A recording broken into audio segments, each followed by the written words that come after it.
Nadia, you may start now.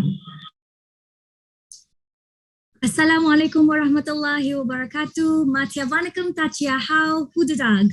Hi everyone, my name is Nadia Abdulatif and I'm honored to be with you and such esteemed speakers today as we discuss food waste management solutions from the Netherlands. Now, ladies and gentlemen, did you know that according to the UN report or the UN Environment Programme, UNEP's Food Waste Index Report 2021, around 931 million tons of food goes to waste each year, with between 8 to 10% of the global carbon emissions linked to unconsumed produce. Now, about 17% of global food production may go to waste. Now, accordingly to this, there will be about 61% of the waste that will be coming from households, 26% from food services, and 13% from retail. Now, we know that food waste burdens waste management systems and increased food insecurity and is a major contributor to the global problems of climate change, biodiversity, and of course, pollution. We know that reducing waste could have social, environmental, as well as economic benefits. And this is also part of the UN Sustainable Development Goals, where the aim is to halve food waste by 2030. Now, today, ladies and gentlemen, we are privileged to hear from our colleagues who are change makers and champions in their respective fields. But before that, it is my pleasure to invite and introduce His Excellency Art Jacobi, Ambassador of the Kingdom of the Netherlands to Malaysia, for his opening remarks. Dipersilakan. Datuk Zainal Abidin bin Abu Hassan, Secretary General, Ministry of Housing and Local Government, Malaysia. Panelists for the session, colleagues in the waste management sector from the Netherlands, Malaysia, and the rest of the region. Ladies and gentlemen, a good day and welcome to the panel discussion on the theme Food Waste Management Solutions from the Netherlands. On average, 1/3 of food production is wasted, and that comes down to a worldwide wastage of no less than 1.3 billion tons per year. Food waste is a global issue which requires immediate global attention. Dutch households wasted on average 34.3 kilograms of solid food per person per year in 2019. Bread, dairy products, vegetables, fruit and potatoes are wasted most. In line with United Nations Sustainable Development Goal 12.3, the Stichting Samen tegen Voedselverspilling, Foundation United Against Food Waste, and the parties to the Climate Agreement 2019 have set themselves the goal to halve food waste among consumers in the Netherlands by 2030 compared to the year 2015. This includes food waste in the chain. The Ministry of Agriculture, Nature and Food Quality in the Netherlands has been pursuing a similar policy aimed at reducing food waste since 2009. In Malaysia, food waste constitutes the largest portion of municipal waste, and according to Solid Waste Management and Public Cleansing Corporation, Malaysians produce enough food waste to fill 7 Olympic-sized swimming pools every day. Out of the 38,000 tons of domestic waste daily, 4,080 tons are still edible, and this is enough to feed some 3 million people 3 meals per day. Besides, the dumping of food waste at landfills contributes to environmental pollution and global warming due to the release of methane gas from the decomposition process. Food waste occurs in the entire food chain, and an integrated solution to provide sustainable food for everyone should be developed. In this panel discussion, we are indeed very grateful to have with us a panel of experts to share their views and solutions to overcome this issue. We believe that only by connecting all partners with practical experience, theoretical knowledge, and innovative technology, the best solution can be designed. I hereby wish all of you a fruitful session. Thank you.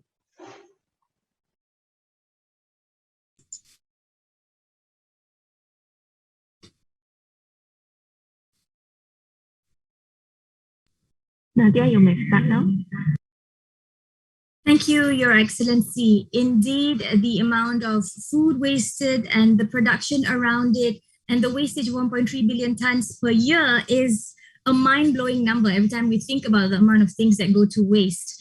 And now we have Yang Berbahagia Datuk Zainal Abidin bin Abu Hassan, the Secretary General of the Ministry of Housing and Local Government of Malaysia, for his opening remarks. Dipersilakan. Bismillahirrahmanirrahim. Assalamualaikum and a very good day from Malaysia to distinguished panelists and audience members. I'm honored to be invited to speak at this panel discussion in virtual International Green Tech and Eco Products Exhibitions and Conference Malaysia, virtual IGM 2021.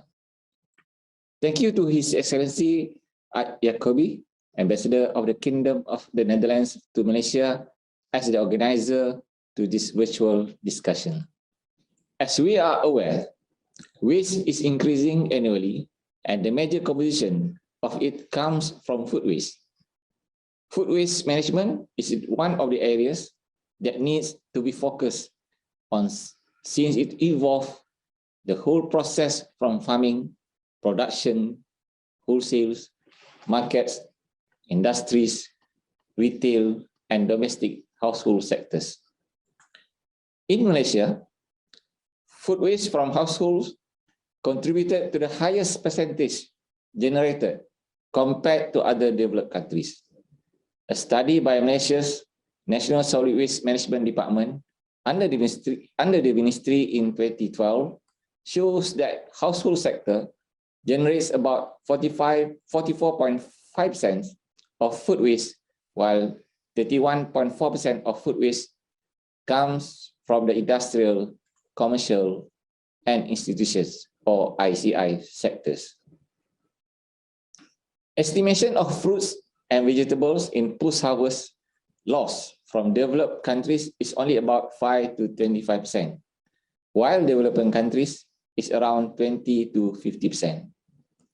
Based on the research on the usage of fresh agro-food in Malaysia in 2018, selected agricultural commodities waste such as crops, rice, livestock, and fisheries is estimated to increase from 1.02 million metric ton in 2018 to 1.1 million metric ton by year 2025.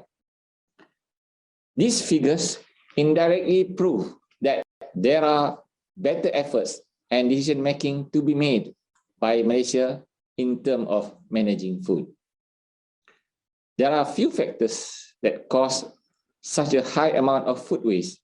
Starts from poor planning on production of food compared to market demand, inadequate storage facilities and technologies, transportation and logistics, packaging, expiration date policy, unsold food, and overconsumption by households. This is in terms of food loss.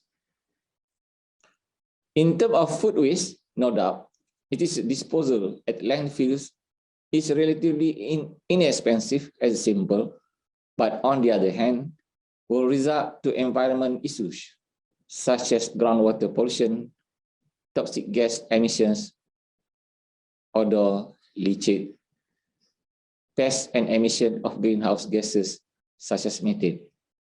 At current, and unavoidable food waste like durian and other seasonal fruits are disposed into landfill, while with the help of composting technology.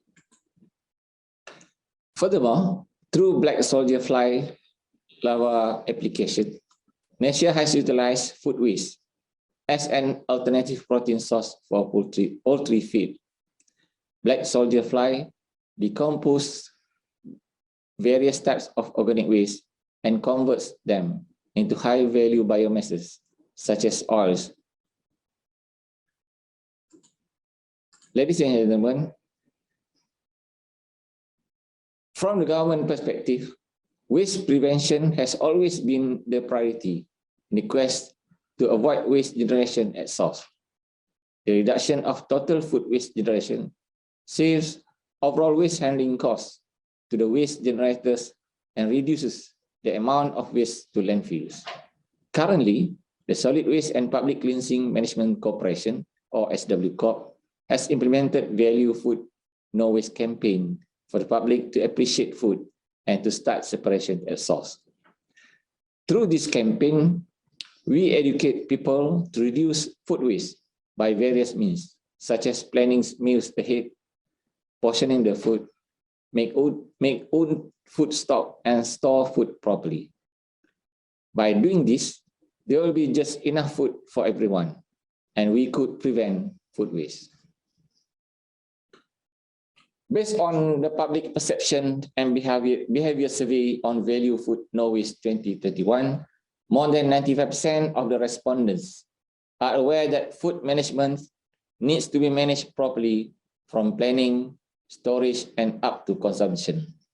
Only 74% of the respondents strive not to waste the food. Therefore, this campaign needs to be intensified so that more people are aware of the importance of appreciating food and prevent food waste.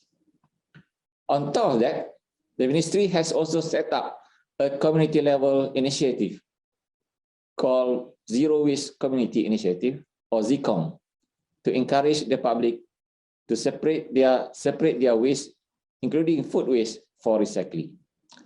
Since 2019, a total of 12,289 kilograms of food waste and 6,678 kilograms used cooking oil was collected and recycled from 17 selected public housing communities. Under this program, residents who separated their food waste and recyclable waste would be rewarded with a stamp on a special coupon. Based on the number of stamps obtained, the participant could redeem items such as rice, cooking oil, and milk for everyday consumption. Apart from that, if we have extra food, we could share it with neighbors or the needy. Indeed, we are satisfied that certain food-based companies had already partnering up with each other to help reduce this challenge of managing food. There are instances where hotels, supermarkets, and entrepreneurs deliver their food access to the homeless, the poor, and disabled families through the Food Bank Malaysia program and My Safe Food program. This program was an initiative by the Ministry of Domestic Trade and Consumer Affairs. Ladies and gentlemen, I'm also proud to inform the Ministry has also developed a food waste management development plan for the industry, commercial, and institution sector. The objective of the plan is to provide specific strategies towards effective food waste management for every stage, from waste generation to waste disposal, with the emphasis on the responsibility of the waste generator as well as other stakeholders. The strategy under the plan includes establishing baseline data and regulations relating to food waste. At the same time, the local government and also enforcing regulations to ensure industries outlets to plan well in handling food waste.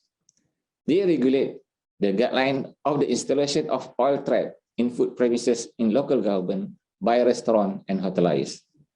As everyone is aware, the installation of FOG trap is important to avoid clogs in sewer and environment pollution. Intervention from technology is one of the smart ways to sustain food waste management, and this is in line with the circular economy. Under the Malaysia National Plan, the Ministry has arranged an integrated waste management facility prior sending waste direct to landfill. The waste has to be treated either thermal, chemical, or biological method. Byproduct of this process will then benefit the community. These facilities also could help to reduce the amount of waste disposed to the landfill.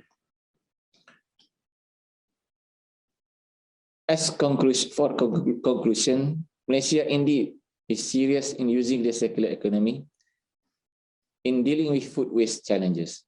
A mindset of food waste management giving potential economic benefit must be promoted.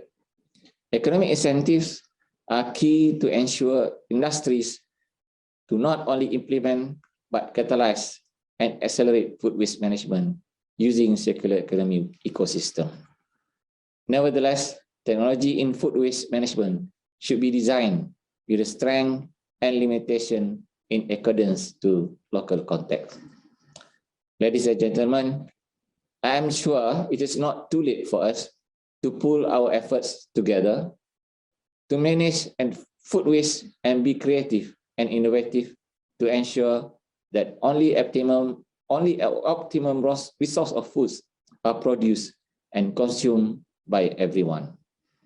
This is in line with our Sustainable Development Goal, or SDG 12, that is responsible consumption and production. Even though we have all the plans, guidelines, programs, and initiatives, we are still looking forward to discover more on what Netherlands can offer in terms of solutions and technology in the matter we are looking into today.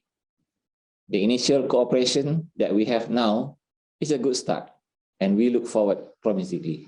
I do hope we could mutually benefit from this discussion, and together we make this world a better place to live in. With this, I thank you. Thank you, Dato' Zainal Abidin, for that opening remarks. And also, I think it's good to know the efforts that are being done in Malaysia from ZCOM, which was your Zero Waste Community Initiative, as well as all of the other assistants that are trying to galvanize and really put forward circular economy for the country. Now, in warming up to the highlight of the hour, we have 3 poll questions that we will be giving all of you today. Now, be sure that you click on the QR code that will be shown. Once you do that, so grab your phones, click on the QR code that you see on screen, or simply go to slido.com and type #Netherlands. Okay, everyone, let's do that. Now, once we do that, we will have 3 poll questions, and my lovely team from Cube, as well as the Netherlands Embassy, are ready and excited to share with you the 3 poll questions. Now, because we've been online for so long in our lives, after the poll questions are done, and then we will discuss a lot more about what the correct answers are. So we will show you what the correct answers are, but we will discuss more about them during each panel session. Okay. First question. Have we got everyone in? Let's have everybody in. All right. Hi, Chan William. Hi, Candice. Hi, Herman. Hi, Nicole, Ruba, Aulia, Shatiswari, Zulaika, Clara. Lovely. Come in, come in, come in. It's nice and warm here. Well, it's always warm in Malaysia, kan? So it's bright and sunny, but come in. We want to see as many people as possible. All right. We have Azza. We have Asmaniza. Ooh, I see familiar names here. Join. Lai. Everybody come in. All right, just a few more seconds. Do I get the thumbs up from the tech crew so that we can ask the question? All right, let's see. Okay. We have 65 people. Can we get 70 people? A little bit more. All right. Oh, great. Okay, let's start. So the first question is, can we show them the first question? Soalannya adalah, the question is, if we can save all the lost or surplus food globally, how many hungry people on the planet would we be able to feed? Is it A, 2 billion people? Is it B, 500,000 people, or is it C, 3 million people? Okay, guys, you have 2 minutes. Let's go. Let's see what your answers are.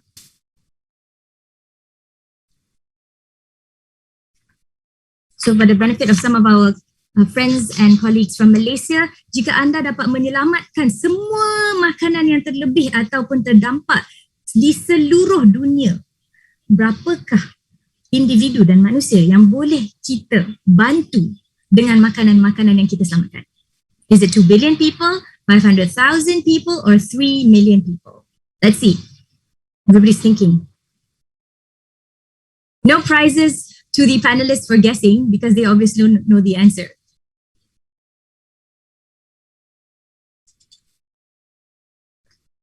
Rasa-rasanya apa? What do we think?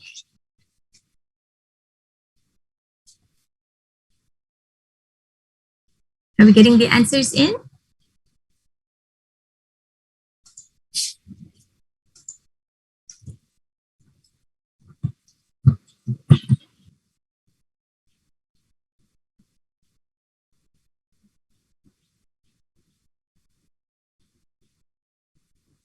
Okay.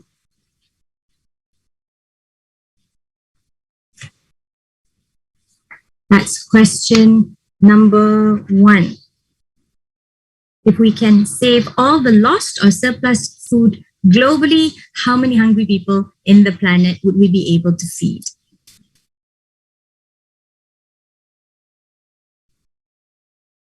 Now, those of you who are joining on the iGEM platform, I have been told that some might have problems if you are viewing this through your office laptop or Vimeo, or you have some firewall issues. Don't worry, persevere. If you can contact your IT team, please do so. It would be a very important and a lively discussion.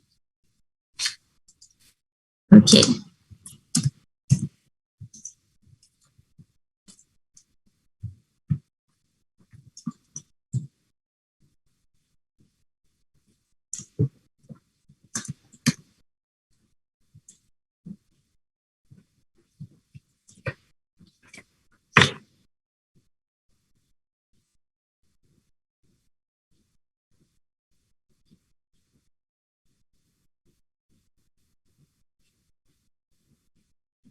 All right, and we see that 68 people said that 2 billion people, and another 26 people said 3 million people. Okay, kepada mereka-mereka yang menjawab 2 billion people, the answer is correct.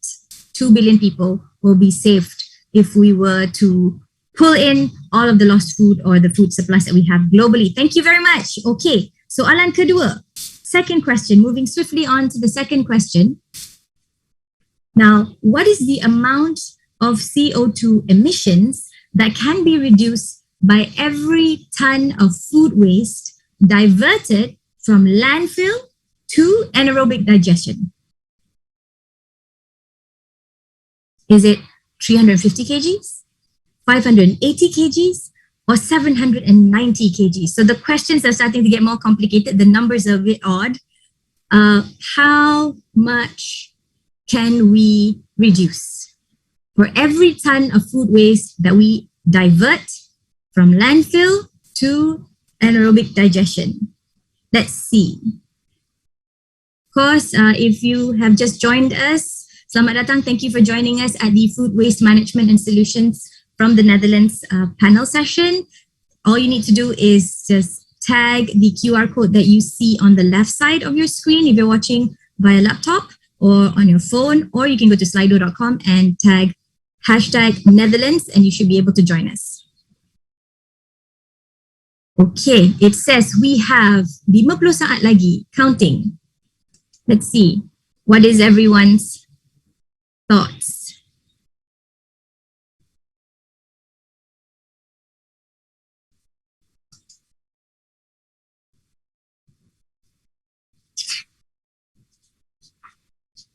"30 seconds. It's like berdebar-debar, yeah. It's like being part of a live quiz show to see who would get the correct answer. And I have with me, you can't see them right now, but I can see all of my panelists smiling and ready to go. They know the answers, obviously, and they're going to be very excited to share with you what their answers are. Okay, I'm going to count down with you. 5, 4, 3, 2, 1. And the answer is... Dun, dun, dun. Okay. 27 of you said 350 kgs, 43 of you said 580 kilograms, and 20 said 790. Jawapannya, the correct answer is 580 kilograms. Congratulations to those that answered correctly. Clearly, we have a lot of experts in the room because usually the ones that have the most correct answers are the ones that are winning. All right. Soalan seterusnya, the third question. All right. How much former foodstuff is currently used as raw material in compound feed in the EU or in the European Union? How much former foodstuff is currently used as raw material in compound feed in the EU? Is it 0.5 million tons? Is it 2 million tons? Or is it 5 million tons? If you can answer this question, I salute you because I have no idea what the answer is. But I'm sure we have Carol and Martin and as well as Siju who will be able to share with us. So let's see. Apakah jawapannya? We have 76 seconds more. So you can call a friend, you can ask your colleague, you can check in with your boss, and then you have got 50 seconds more to figure out what the answers are. Let's see, and then we will move swiftly to the presentation of the day.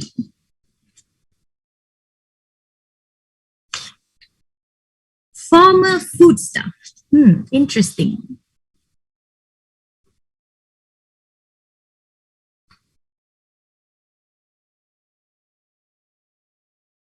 So I've been told by the technical team that today we are represented by multiple countries, not only Malaysia. So thank you so much, everyone, for joining. And for those that are joining from within the region or from outside of Malaysia, thank you so much for joining us. I know for some of you, it will be early in the morning, and for some of you, it will be very late at night. We are very honored to have your time. Terima kasih. All right. We're going to count down. Okay, I have my panelists behind the screen with me. We're going to count down now. We've got ready. 5, 4, 3, 2, 1, and jawapannya. All right, 5 million tons. 43 of you said 5 million tons. Adakah itu jawapan yang benar? Is that the correct answer? Technical team, yes it is. Okay, so the answer is 5 million tons of former foodstuff is currently used as raw material in compound feed in the European Union. Berapakah nombor tersebut di Malaysia? We shall see. And because of that, it is my honor to invite you, the first speaker of today. He is someone that I have recently realized I know from my former life. And Shazwan Mukhtar, who is now the general manager of the Lost Food Project Malaysia, bukan calang-calang orang ya. He's not any gentleman. He began his work with the Lost Food Project or TLFP in November 2019 and was heavily involved in the steering committee of the NGO, of course, in the wake of the pandemic, and they've been doing a lot of really good work. Those of you interested to volunteer with the Lost Food Project, I highly recommend it. He's also involved heavily with initiatives to keep the organization operating sustainably. He's also talking about joint partnerships in order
Abu Hassan Secretary General of Ministry of Housing and Local Government Affairs, Malaysia.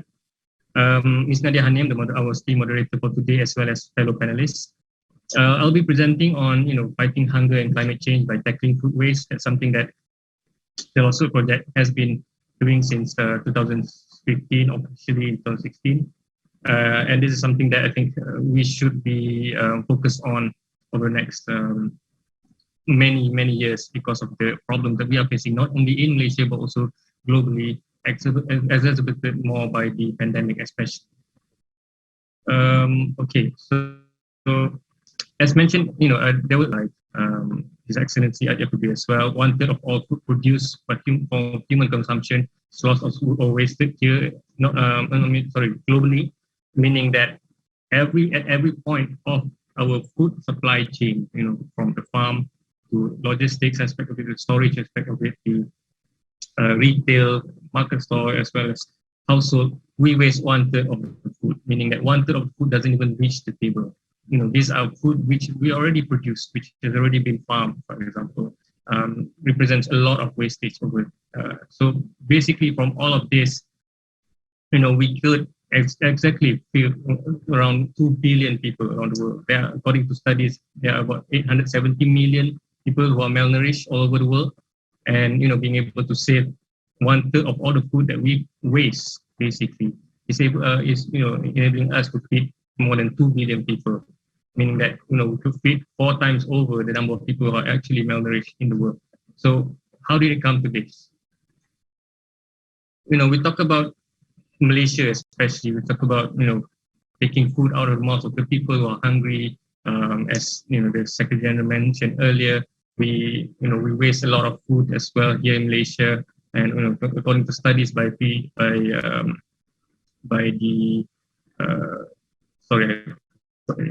according to study, we waste about 4,000 tons, 4,000 tons of food daily by SW Corp.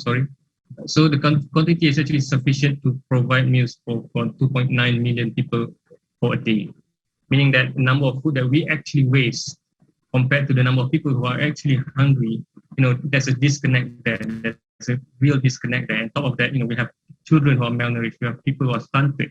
We have children and adults who are underweight or obese, and so on and so forth. So there are a lot of health-related issues with regard to the things that we do with our food. At the same time, we are wasting so much of it as well. There are real disconnects over the way we handle food, and this is something that, as a society, as a community, and as people who are stakeholders of food, as basically everyone involved, should be able to kind of reduce. Food production is the single biggest cause of deforestation. So this results in biodiversity loss, disease outbreaks. We are currently experiencing a pandemic, that is more or less because of such effects from our food production, from our food culture consumption, and so on. So while food waste is one of the biggest contributors of greenhouse gas emissions, globally, if it is a country, in terms of greenhouse gas emission, it actually represents the 3rd largest country behind China and the US. You can imagine the amount of greenhouse gas emissions that we actually produce from wasting the food that we could easily benefit from, especially those who are hungry and underprivileged and so on. A recent report proposes a 15% increase in global food production to feed the world's population, but as I mentioned earlier, we are already wasting copious amount of food.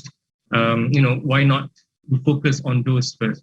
Increasing food production is one thing, if it is needed. However, we are already producing enough food to feed the world, to feed the hungry 4 times over. So what we're doing actually is just, making it a bit more aggressive along the issues. We are making it a bit more problematic for future generations, especially. It's a hungry planet, not because we don't grow enough food, but because we waste a lot of it. We waste too much of it, and not just in Malaysia, but globally as well. The COVID-19 pandemic, as I mentioned earlier, is something that we should take as a lesson for humanity. When we clear land areas, we are kind of merging the habitats of the animals with the humans, and when this happens, we are at the mercy of nature. Yeah, so basically that is just introduction of the problem that we face globally and also in Malaysia. In Malaysia as well, we waste a lot of food, and a lot of it comes from households. As the secretary mentioned earlier, a lot of it comes from household, and a lot of the waste at landfill is food waste. So the Lawsuit Project aims to eliminate hunger in Malaysia. Of course, to do this, we are, as a pioneering NGO, we are dedicated to rescue and redistribute quality surplus food. We are an NGO with set up in 2016. We have been supporting thousands of people regularly, more than 60, in fact 70 charities now, more than 8,000 families in PPR projects and other low-cost housing projects in Kuala Lumpur and Klang Valley. The amount of food that we are able to waste, we are able to rescue. We're actually saving, and we're actually providing meals for around 8 to 10,000 people on a weekly basis. We are a small team of 8 staff, but we have amazing volunteers, more than 1,300 registered with us, more than 250 are very active volunteers. The core team in Klang Valley and Johor Bahru, they do food rescues, for example. They help us at the warehouse. They even help with back-end systems, IT, procurement, and so on and so forth. And in terms of food partnership, this has increased tremendously over the past 2 to 3 years. This allows us to feed more people because of the amount of food that we're getting from all our partners. And the partners just keep increasing and growing, I think, because of the awareness and the realization of what we can do more in terms of not just feeding the hungry, but also saving the planet from rescuing surplus food. So closing the food waste loop, basically what we do is, we rescue the food and then we recover it. Every 350 grams of food equals 1 meal. We are able to rescue, for example, last month alone, we are able to rescue more than 120,000 kilograms of food.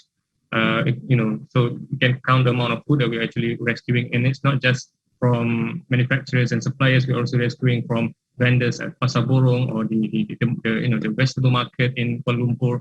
We are saving from bakeries on a daily basis. We're saving from, as mentioned, supermarkets, manufacturers, suppliers, names which are household brands, and these are people who are willing to give us their food on donation basis, willing to help us feed the hungry, but at the same time, reducing the amount of waste that we throw to the landfill. And then we redistribute, again, as I mentioned, 8 to 10,000 food insecure children and families on a weekly basis. This may grow as long as we are able to grow the amount of food that we are able to take in over a period of time. And then we refeed those food which are not fit for human consumption. We provide for animals, for example, or we turn into compost. Then we start again. So that's the whole cycle behind the operations that we do. Of course, the operation is continuously growing. We are looking to expand to more states and more areas. And looking at, for example, the Dutch model, they're now grown to 170 food banks all over Netherlands. And this is an aspiration for us, because it's not about just the Lost Food Project doing everything, but it's also about the networking. It's about being able to connect with other NGOs and other food banks and other charities in order to arrive at a similar cause. So what we do, basically, we try to tackle the UN SDGs, zero hunger, zero food waste, and zero carbon. Of course, not all in depth, but essentially what we do touches on some of the goals. Research, again, as mentioned, we are all the Klang Valley and Johor Bahru. We also send out to Perak, Pahang. This year, we've been all over Malaysia. We've sent out to Kelantan, Terengganu, Sabah, Sarawak as well on a very small operation basis. But we are continuously growing. I think we have partnerships with the government. We have partnerships with other food banks in Malaysia. And I think it's only healthy that we're able to do more if we have more players in the market as well, but not overlapping each other. And that's where I think coordination is very important. The B40 community beneficiaries are a bit different. So these are families. So we work with local representatives, local government, the parliamentarians, for example, local NGOs, and so on, to address families who are in need, the B40 families especially. But the whole categorization of all the communities have jumbled up recently because of the pandemic. We have M40s, B40s, for example. So this is a growing issue. Impact to date since 2000, 2016, we have rescued more than 2.2 million kilogram of food, providing close to 7 million meals. I think we've definitely broken that in July, and saved more than 5.6 million kilogram of greenhouse gas emission. In 2021, up until June, we have rescued more than 643,000 kilogram of food. This is actually a record year for the LOSO project. Our best previous year was around 480,000 kilograms, so we reached and surpassed that within the first 6 months. Thanks to amazing partnerships and amazing support from members of public, from the corporate, from just anyone involved, really, our stakeholders. Again, as mentioned, if it's not feeding the hungry or feeding the poor or feeding the humans, then we also turn it into composting and also animal feed for those food which are not fit for human consumption. So these are some of our operations. We have 3 trucks, as mentioned, it's all chiller trucks. We have volunteers, more than 250 active ones, registered with us around over 1,000. Our work in the warehouse. We have collections daily with our brand partners. Big brand, big names just willing to help us in this cause. So I think that's all for me. Happy to take on any questions later on. I'll be here basically for any questions. Wow. Thank you so much for that, Shazwan. And I think just listening to the statistics, it is both humbling as well as mind-boggling how, despite the fact that we have been on this prolonged lockdown, and a lot of people are saying that, they have been having difficulties in buying food or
to talk to you about providing good food for everyone in an urbanizing world.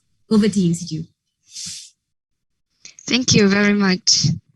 Can you see my screen now? Yes, okay. Hello, everyone. It is a pleasure to join this event. And I gave a very clear introduction to me. I'm the project officer for Asia from Wageningen Metropolitan Food Clusters. We also call it Wageningen MSC. And she has explained that we design helps to implement sufficient agri-food clusters. And these clusters are more or less the complex system that integrates agri-food production, processing, and logistics. And we also try to answer the UN Sustainable Development Goals. And our mission is to design these agri-food systems that try to provide good food for everyone in this urbanizing world. And we have the project over the world, from Europe to Asia, Latin America, Middle East, also in Africa. And we offer our clients tailor-made services, which can be summarized in these 6 fields: food production modernization, food cluster planning, agri-food business development, rural area transformation, food security and safety strategies, also the relevant training and education programs. In our working approach, we try to optimize the use of the resources as much as possible. And we always say that waste should not be the problem. They should be products. And that's also why from now on in this panel, I will no longer call them waste, but byproducts. And now we have the idea, but how to do it. Our solution is integration. This means that we can integrate different supply chains so that one chain's byproducts can be used for another chain. And here is an example of the Sugar Union project from the Netherlands. In this system, it has integrated the production from the processing of the sugar and also the open field production of the vegetables, also the vegetable production in the greenhouses. And also this system has integrated the heat, water, and electricity supply between the city and the production units. And doing so, they are able to exchange on the materials, such as the byproducts come from the sugar or vegetable production and processing, and also to be able to exchange on the electricity, heat, and water between the production and the city demand. But for food byproducts, it can be a little bit more complex because we need to consider how to collect them and how to sort them. We need to consider biosecurity and safety issues, especially when you want to rescue these food byproducts to be consumed again by human or by animals. The outbreak of the mad cow disease in EU a few decades ago was caused by infected meat being mixed with the feed to be fed to the animals. And since then, EU has the regulation saying no animals to be fed to the animals. And this is still impacting now. And this also brings to another aspect we need to consider: the regulations and the culture. Such as if you want to have halal standard products, you also need to consider no pork related products being involved in your system. But luckily we have technologies, so they can help us on certain level to tackle these challenges. But I mentioned on certain level because the issues like regulations, policies, public communication, or education also play a very big important role in this situation. But due to the time limits, we first focus on the technology. And you may have seen these pyramids on the right side. And this links higher on this pyramid, higher the value of the products can be. And interesting thing is that the speakers today almost cover all this level on this pyramid. We just had this last one to talk about recovering the food, mainly first to the human. And Martin will talk about transforming the food to byproducts, the food byproducts to energy and fertilizer. And Carl is going to talk about food byproducts to the animals. And I'm going to introduce the technology about insects.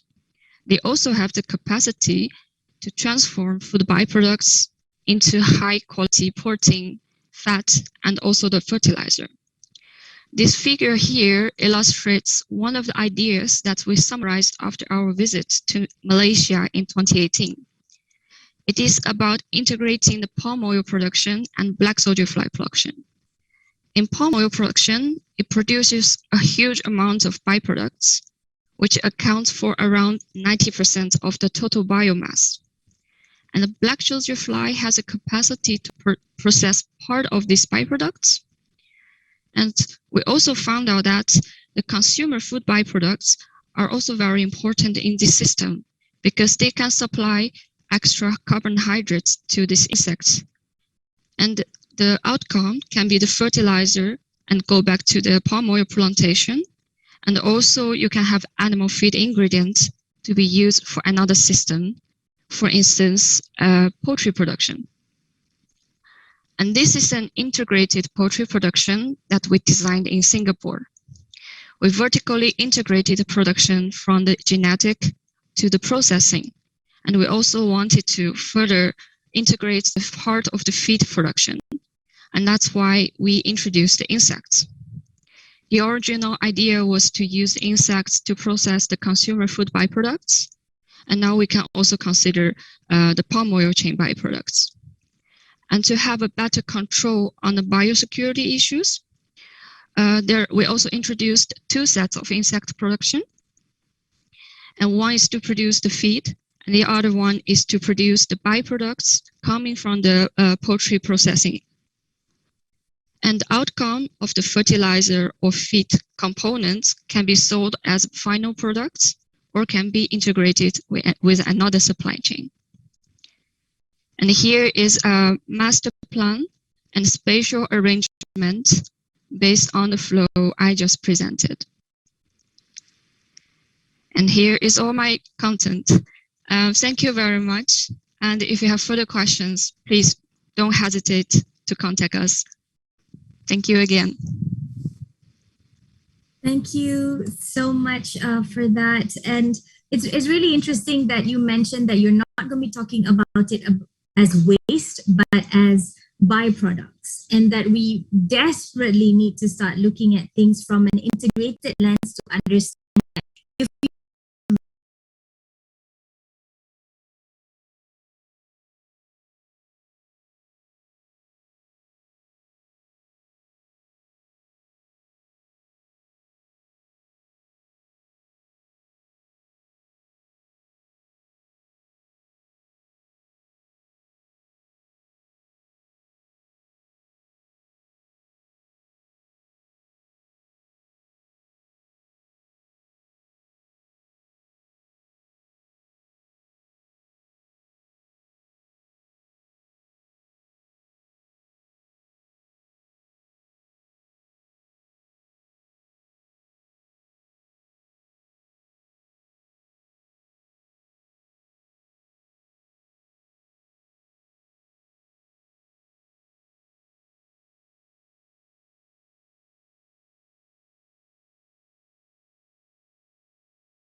to talk about his presentation. Over to you, Martin. Thank you very much, Nadia, and thank you for that kind introduction. Also, thank you to the organizers and our honorable keynote speakers, and to you, Nadia, for the moderating and for the invitation for this event to be part of this important event, as well as the opportunity to present innovative tips from the Netherlands. As Nadia mentioned, I'm Martin Rolleder, the sales director for the Waste Transformers.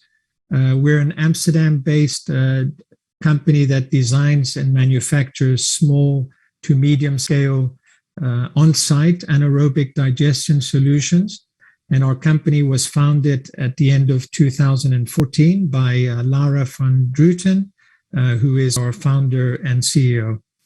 Hopefully you can see my screen well. I think it's fair to say that we waste a lot of waste. If you consider globally, approximately 50% of waste ends up also in landfill. And of the approximate 38,000 tons of waste that are produced every day in Malaysia, roughly 49% of that is organic, and 90% of that approximately is ending up in landfill. Now, besides the obvious health and sanitation issues and concerns around landfill today, there's also a huge environmental impact when we send food waste to landfill.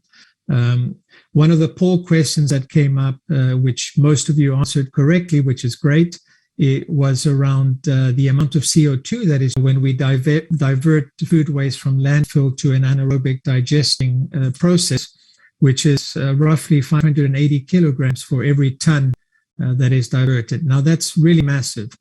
On top of that, you also have a lot of transportation of waste taking place every day.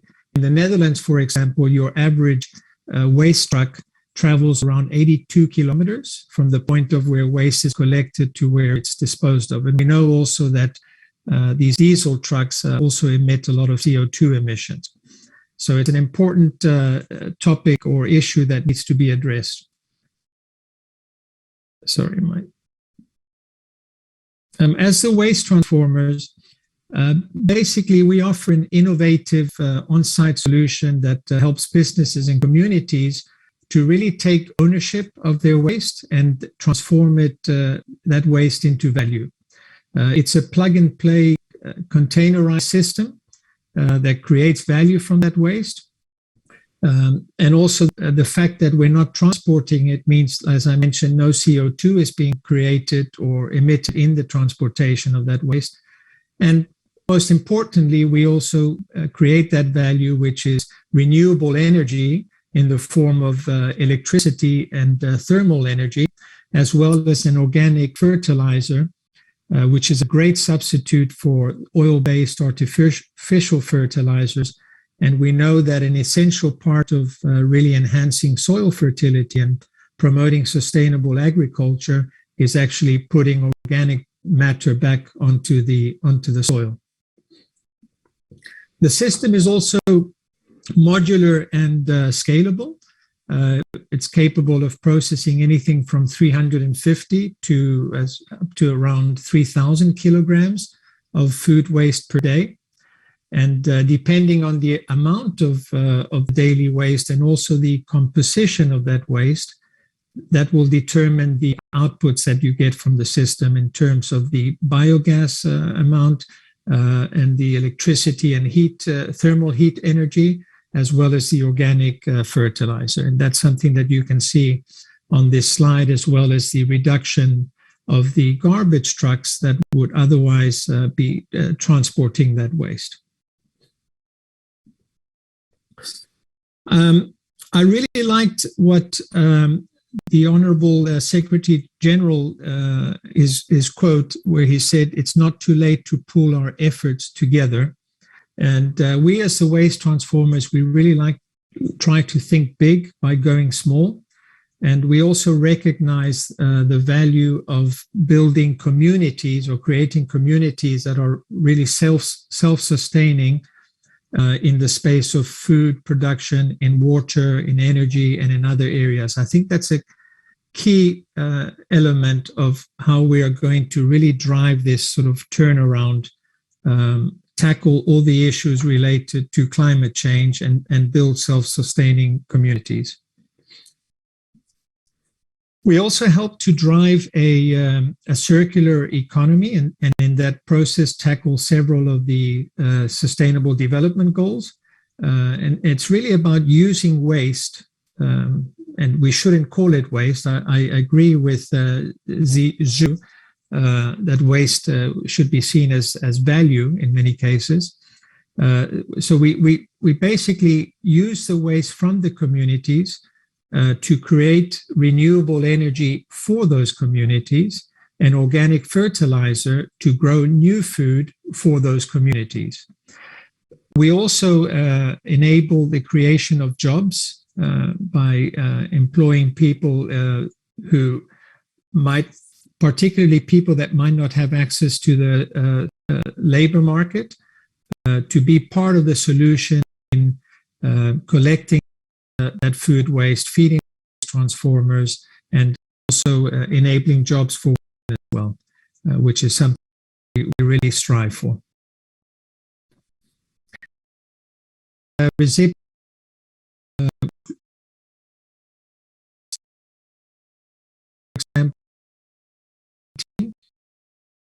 the Global Award and the Abu Dhabi Week 2019, the What Did You Do Award from the UNC.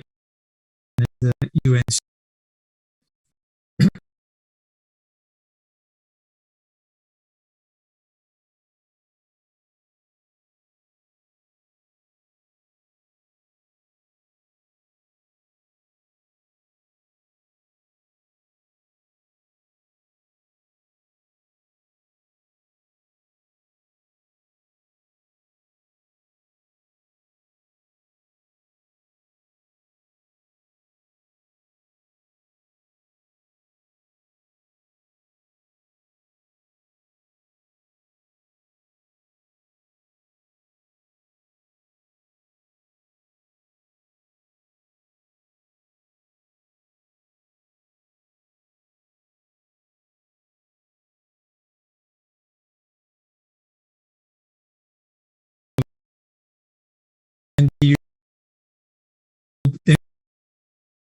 then to feed your crop.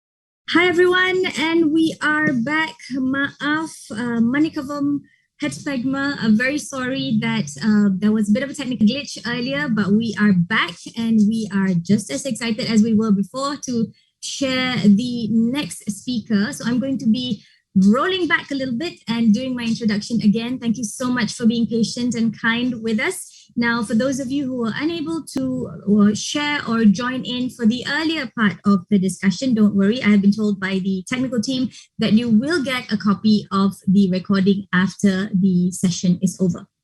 All right, so now where were we? Now, for our final presenter, last but not least, is Carol van der Velden, who is the Business Development Manager at Neeson Company. Now, as I said earlier, Neeson is a family-owned organization, but they are very committed to the belief that animals have a role in future food systems. And they believe that by changing the need for the nutrients, they are able to help the animals to be more healthy and perform more optimally, as well as in doing so, help to prevent food waste by processing all the food stuff that might not necessarily be good enough to sell to consumers into animal feeds. Now, Carol is a skilled sustainability development, operational management, coaching, environmental awareness professional. And of course, he is our final Dutch speaker for today with a strong business development professional background. He's also focused in Wehouderij from Haas Den Bosch. So with that, Carol, the floor is yours. Thank you very much, Nadia, for your very kind words introducing me. And a very good day to everyone who is joining. My name is Karel van der Velden, and I have been working at Neeson Company since 1986, so quite some time now. And indeed, at Neeson Company, we are convinced that animals do have a role in a future food system. And in what way, you might wonder? I'm going to explain to you this in the coming minutes. First, a little bit more about Neeson Company.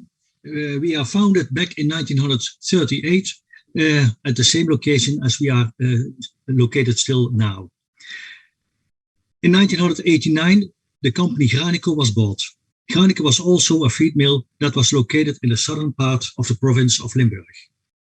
And also in 1989, Neeson Company started the processing of former foodstuff into raw materials to be used in the compound feed we produce. And in 2017, we started the development and the production of the Kipster feed. Kipster is a concept what is all about producing the most sustainable egg for human consumption. This means that the compound feed that is used to feed the layer hens consists only of raw materials that humans cannot or want not eat. So actually there is no feed or food competition by using this feed in producing eggs. In 2006, we have completed our food processing facility in which we produce approximately 100,000 tons of farmer foodstuff annually. And as you can see, we are collecting with our own means of transport these farmer foodstuffs directly from the producers. The farmer foodstuff we are processing are bought directly from the food producers. I will explain in a moment the reasons there are for these farmer foodstuffs to be available. The products we are processing are considered food losses. As you can see in this picture, we have divided the food production chain into places where food losses occur and where it's called food waste. And there's actually a difference, but some of the former speakers already have explained that. And by using these farm foodstuffs in feed for the farmed animals, we actually are reducing the land use because we do not need to grow any raw materials anymore in order to feed the animals. Here you have an example of some products we are processing. And as you will see, most of the products are quite recognizable. Actually, if you look more closely into the picture and you see in your lower right-hand side, we call these products waffles. And they are actually a little bit too brown to be sold, but still the nutritional value is still very good. So therefore, we can use them into our feed, in our compound feed. But we also are capable of producing feed that is made partly from chocolate or bread or even pies. So actually we are processing over 2,000 different types of farmer foodstuff into our compound feed. And how are we doing that?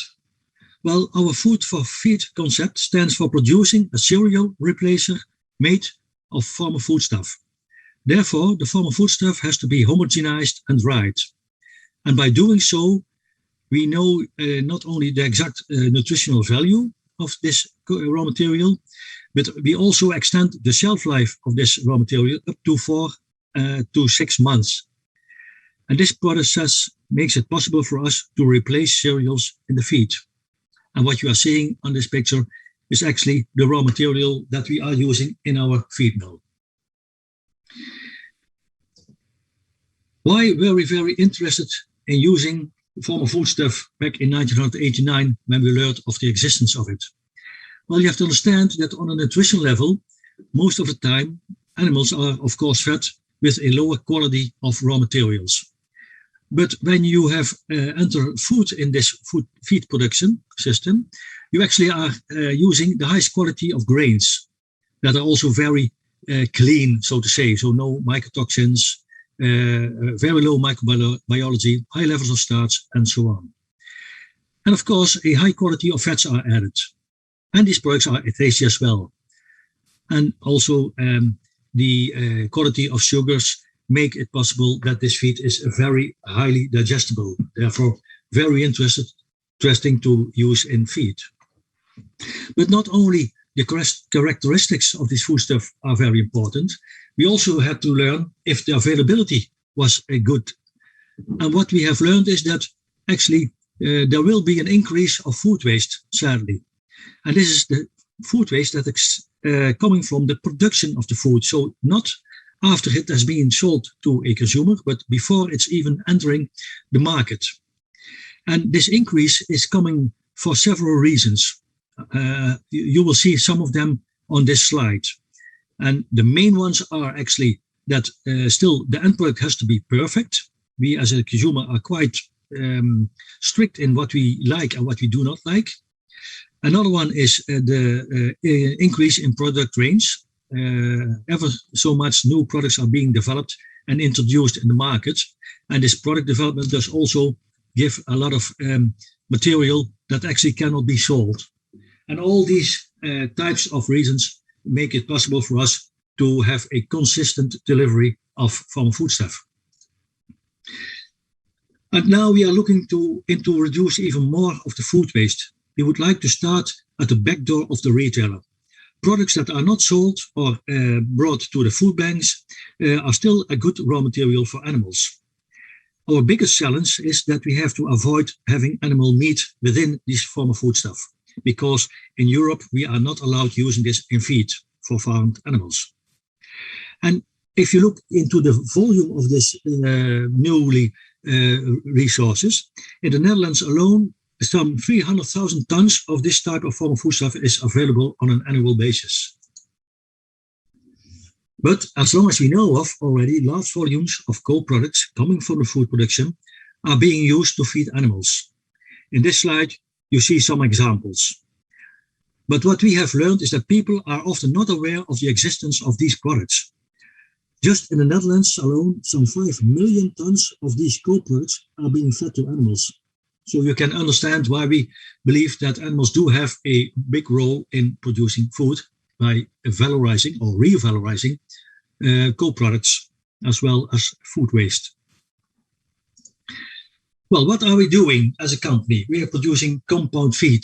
And this slide shows actually where we stand as nation compared to the traditional feed as we know of all over the world. In a traditional feed, a lot of cereals are being used alongside co-products and what we in the Netherlands call non-European products. And actually that stands for soybean meal and products from the palm oil production. Since 1989, Nation Company has been replacing partly of the cereals actually with a form of foodstuff. And by doing so, we can even use more co-products in our compound feed because the high quality of the form of foodstuff. And for the new concept like Kipster, we are now producing a feed that's made only of form of foodstuff and co-products. And of course, a little bit premix in which feed additives, vitamins and minerals are added in order to have a compound feed in which an animal can produce and live off. How does all of this reduce the environmental impact? Well, in this slide, you can see how we look into that. On the left-hand side, we are trying to determine where former foodstuff or even waste is going. And the means are, like she already mentioned, to have raw materials as much as possible, as high as possible in this pyramid. And by doing so, the land use will be reduced because less virgin materials have to be produced. And therefore, the carbon footprint is also being lowered. And this lowering of the carbon footprint has now been made clear by what we call the PEFCR, which is a methodology that has been developed in order to explain something about the carbon footprint of a raw material that is being used in feed. And this methodology has been developed and approved of by the European Committee back in 2018 and gives the feed industry a very good insight in using specific raw materials in order to lower the carbon footprint. And that's a very important thing to understand, because by doing so, by actually feeding animals food waste, you're contributing in lowering or decreasing the carbon footprint. But still, there are some basic conditions in which raw materials have to live up to. Of course, the feed and food safety has to be on the highest level. In Europe, we have the EFSA who is watching on this. And this has to be scientifically proven, but also the consumer acceptance is an issue we look into. Of course, the nutritional specifications are very important that we know that in an extended way, and several institutes all over the world are helping us to understand what the exact nutrition values of raw materials are. And in the end, of course, the economics. In feed, we always have to look into the price, but not only the price is important, also the volumes must be enough in order to create a feed, a compound feed, over a longer period of time so that the farmer can work with a consistent quality. And this combination of price and volume makes it possible for us to hedge raw materials, so we can actually also tell something about the cost price for a longer period. And then in my last slide, just a small example of the new developments in the Netherlands, as already explained, looking into the possibilities of insects as an animal. We have now the possibility to place a black solarfly production larvae, black solarfly growing unit at a producer of food waste. We then can bring to this production site a compound feed that finishes off the waste stream that is being fed to the black solarflies in order to feed them in the most efficient but also way that we can live up to the needs of these animals. And by placing these units nearby the producers of the food waste, we do have as low as mileage for the transport of these raw materials as possible. So that's a little bit about a nation company. And Nadia, I would like to go back to you. And thank you very much for your attention.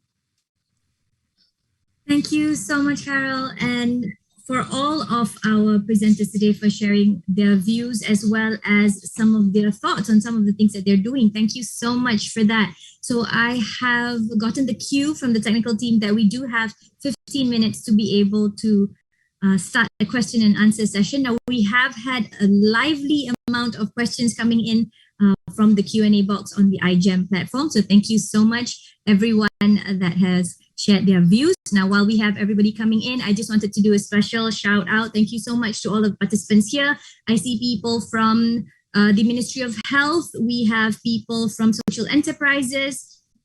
We've got representatives from the Islamic University of Malaysia, UITM, Iran.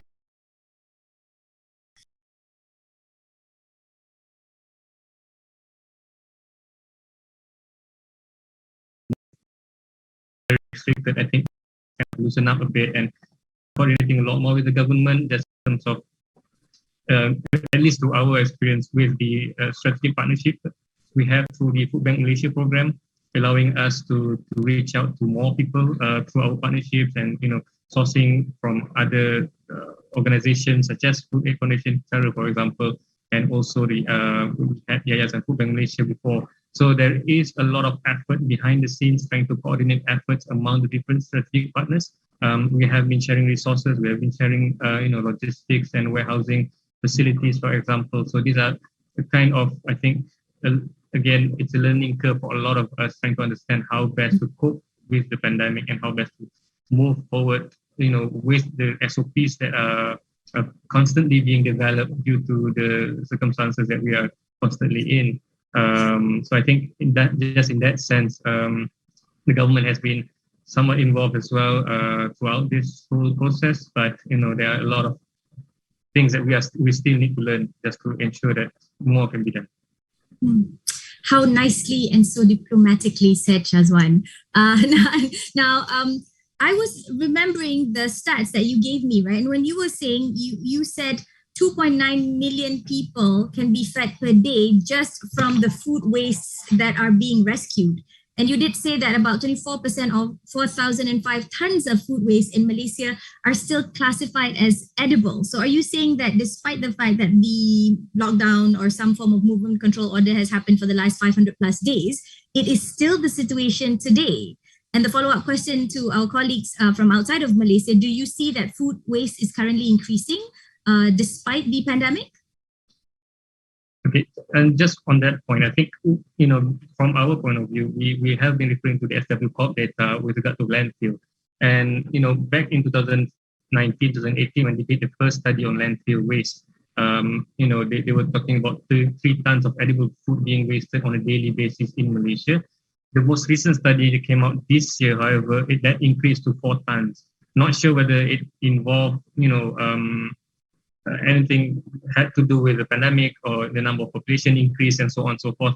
There's no real kind of analysis of the food waste data that we're getting, but we can see that there is an increase, in fact, from the earlier data that the study was done on landfill. So I think it is, I think it's a concerning issue, and I think there were a lot of people who were hoarding food during the first MCO, and people not knowing what to expect. I think that created kind of a panic situation somewhat in Malaysia. But when it comes to, for example, farmers not being able to sell their produce to hotels and supermarkets, and because of the closure of all these businesses, that also affected, and that truly increased our own surplus collection from Pasar Burung, for example.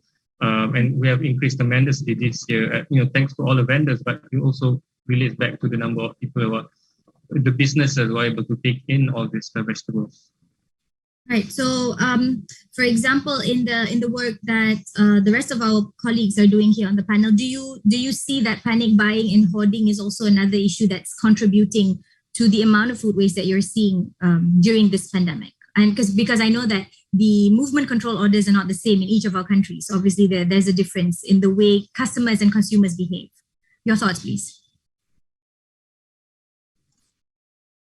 Well, actually, we have experienced that during the pandemic. Of course, the out-of-home market was closed, and therefore a lot of food was not produced, and therefore the supply of our company was lowered, decreased as well. But after we had lifted the first lockdown and restaurants were opened again, we saw that the food producers were actually producing in a more efficient way, even more aware about how much to produce, but also no surplus production, because they only produced on demand and not anymore in hoping what they could sell. So that's what's actually affect what we have seen. I like that. So you basically said that you saw the market regulate itself and produce based on demand, right? Based on what was needed. Yes, indeed. Thank you for that. Martin, do you want to maybe chime in or add anything?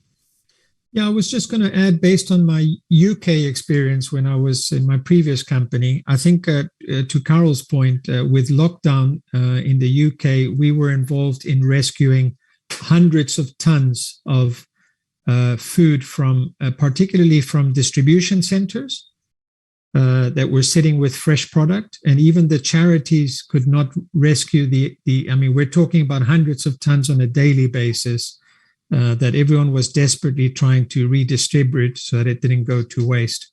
But that was an unavoidable, unfortunately, consequence of the lockdown. Thank you for that.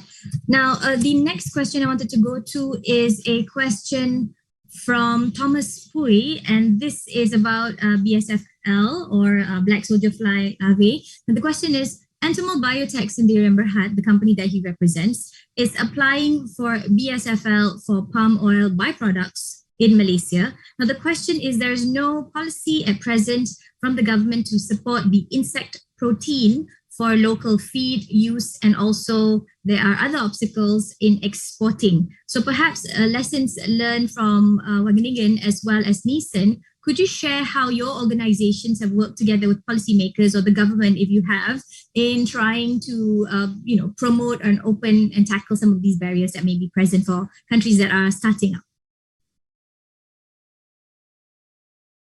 Maybe Siju first? Yeah. Okay. Yes, it's a very interesting question, because in our planning approach, we always say we have a parallel designing for hardware, software, and hardware. So hardware is the technologies and everything you can touch about. Software is about education and training for the quality staffs and continuously on the management. And the hardware is the communication, public opinion, and also the regulations, etc. And from our experience, the technology is always the easiest part, and they're always there. But always the question on whether people understand it or whether their policies can support on it. So what the question has been the Thomas has been experienced is also the same that we're experiencing. For instance, in the Netherlands, with black soldier fly, it is also very tricky because the regulations on no animals to be fed to the animals, and that is still impacting, and also relate to the black soldier fly. So now in the regulation in the Netherlands, I think it's only allowed to be fed to the fish or can fed to the animals with the fat part from the black soldier fly. And if you want to feed to chicken or other animal species, and that is still some way to go. I think now you only can feed live larvae for chicken. And that's all the challenges that people are facing to use the innovative technologies and to try to tackle the problem. And somehow, only thing I can think about or what we are trying to do is keep communicating with the policymakers, do more research, use the data, and to convince them and to make a change.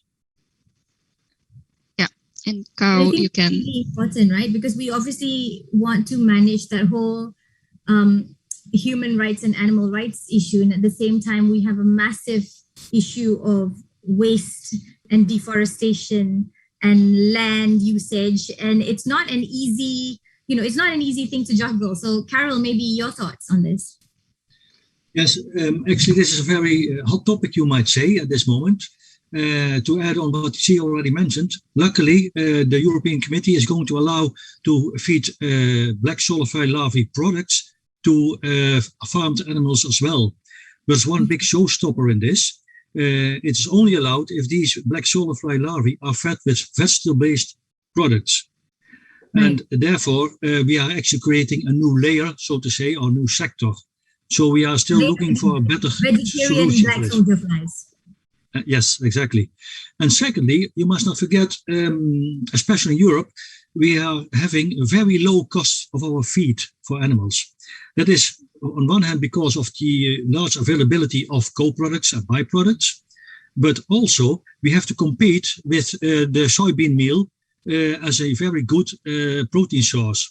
And just to give you some figures, and I don't want to be too exact on this, but if you want to buy, let's say, black soldier fly protein meal, you pay 3,000 up to 3,500 euros per ton. That's almost 8 times more than we have to pay for the soybean meal. So apart from the legislative issues and the consumer acceptance and so on, also the economics at this moment are not in favor of introducing black soldier fly larvae products. But I do think that by increasing of the production, the awareness on how to be more efficient on producing the black soldier fly larvae, we are able to lower these prices quite rapidly.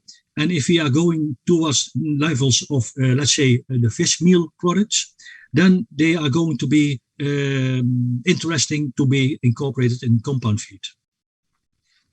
I think it's going to be a while more between the when the market economics of soy and corn and wheat, as well as black soldier flies, are going to be able to kind of shift that dynamics. These are very well established industries that have been there for hundreds of years. So I'm not even going to go there because I know it's a minefield and we've only got a few minutes left.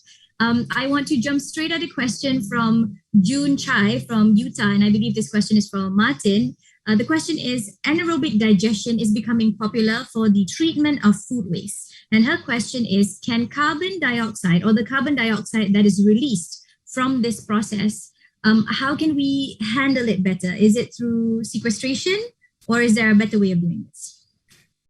Yeah, good question. Thanks, June, for the question. Basically, in terms of our solution, the biogas that is produced from the organic waste or food waste is a combination of methane and CO2, roughly 60% methane and the balance CO2. But we use both the methane and the CO2 to run through what we call a CHP, which is a combined heat and power system. And that is what then converts it into energy in the form of electricity and thermal energy.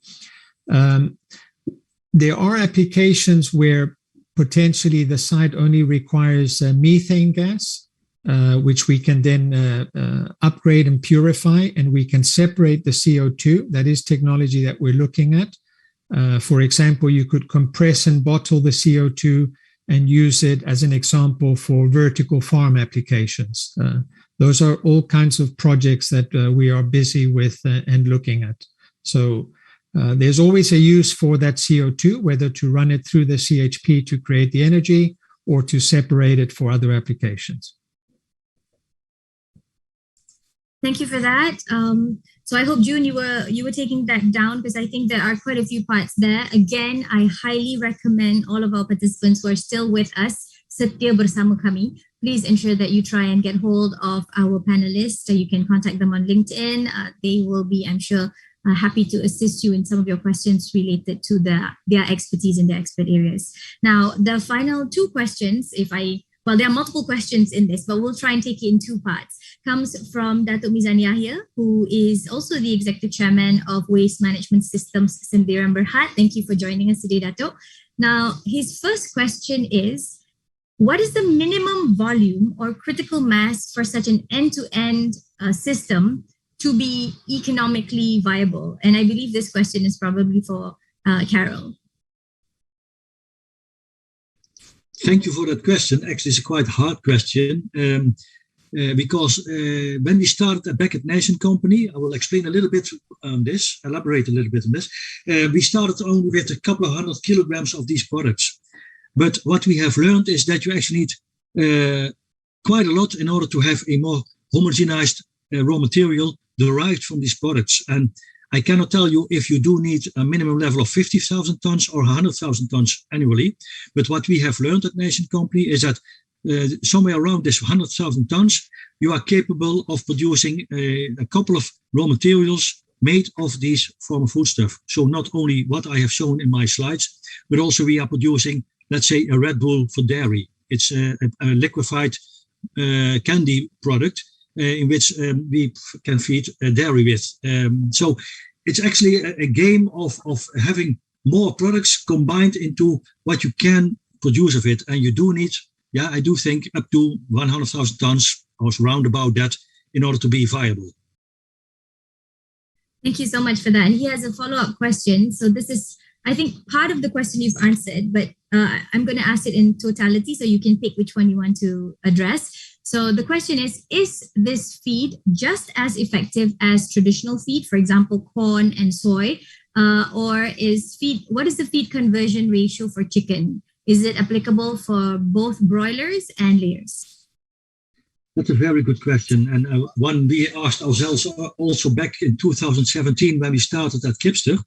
But what we have learned is that actually this feed is at least the same, delivers the same products and revenues as traditional feed. So there's no difference.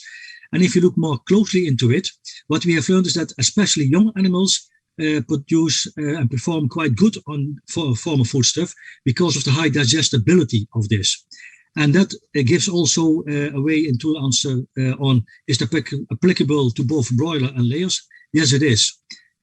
Part of the Kipster concept is that we also feed the male hens, or the brothers of the layer hens, so to say, with this food that's made only of form of foodstuff and co-products, and they perform as well as normal broilers do. There's only a few nutritional restrictions, and one of them is quite common known. Most of the time in form of foodstuff, or actually in food, quite a lot of salt is present. Too much, actually. And that's the biggest challenge we have at Nation Company, to find the proper and good raw materials to create this feed for Kipster. And then you have your number of 100,000 tons again. In order to feed only 75,000 layer hens, we need to collect these 100,000 tons. So it's very hard to feed all types of animals with these type of raw materials.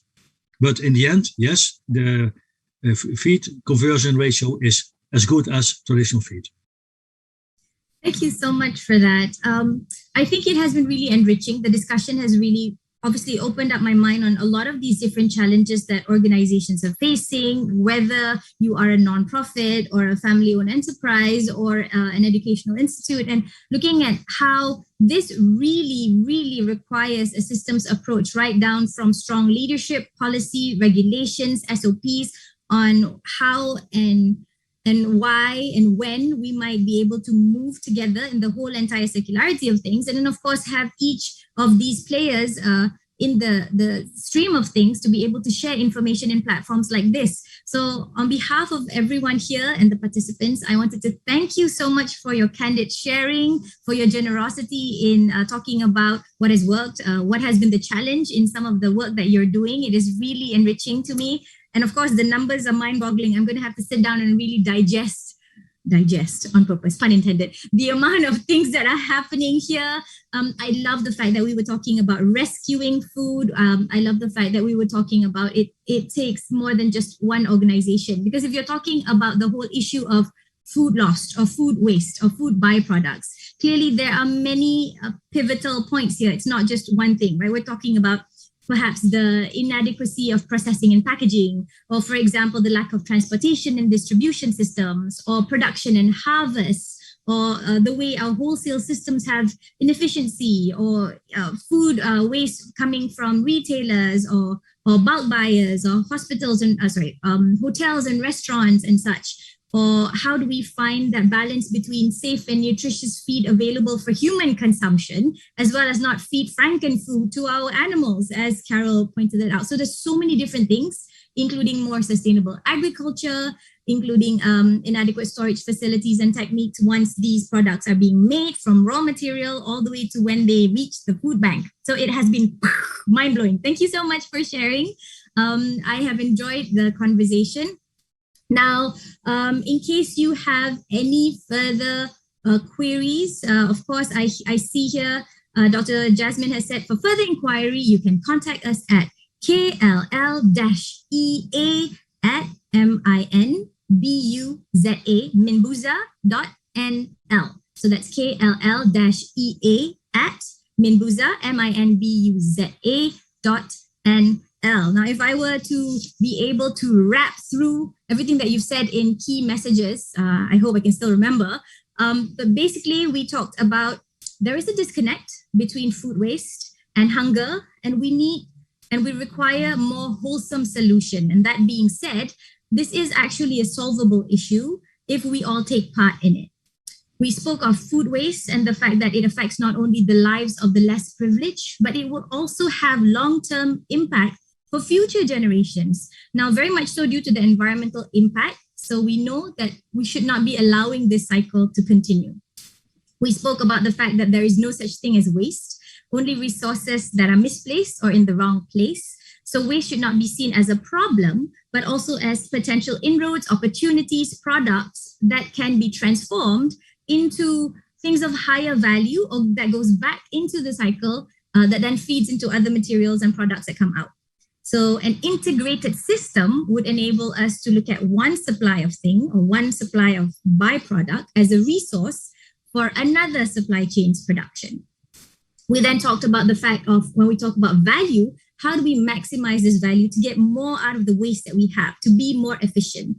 And this, of course, is all with the thought of trying to enable more self-sustaining, decentralized communities where they can thrive and they can balance between the food, water, and the energy nexus, as what Ziju shared earlier.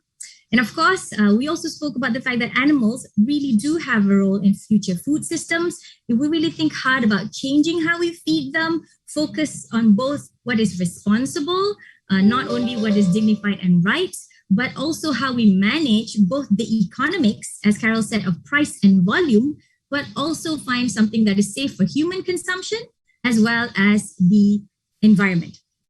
And so we're talking about, let's rescue food so that we can rescue society and rescue the environment.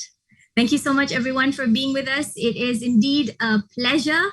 Thank you, Carol, Martin, Ziju, and Shazwan for being with us. Thank you so much to the technical team behind, as well as the Netherlands Embassy, for hosting this session today. My name is Nadia Abdulatif, and with that, terima kasih banyak-banyak. Have a wonderful day and stay safe, everyone. Bye.